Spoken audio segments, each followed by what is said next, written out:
A spark-free cutting solution for rebar and steel rod without the cord. The MAKITA 18V LXT Lithium-Ion Cordless Rebar Cutter. The XCS01Z will cut up to 60 grade number 6 rebar with a cutting range of 1/8 inch to 3/4 inches and a cutting head that rotates a full 360 degrees. The long-lasting cutting blade provides up to 4,000 cuts before requiring replacement.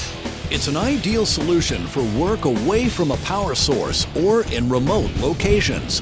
Yeah, the MAKITA rebar cutter is great. It saves a lot of time. A lot of state regulations don't allow us to use torches on certain job sites. I have uncles and cousins that are in the rebar industry that have their own companies, and I highly would recommend this tool to them.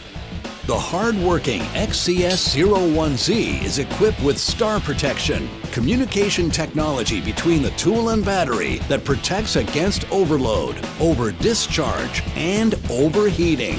MAKITA 18V lithium-ion batteries have the fastest charge time in their categories, so they spend more time working and less time sitting on the charger. It's part of the MAKITA 18V series, the world's largest 18V lithium-ion cordless tool lineup.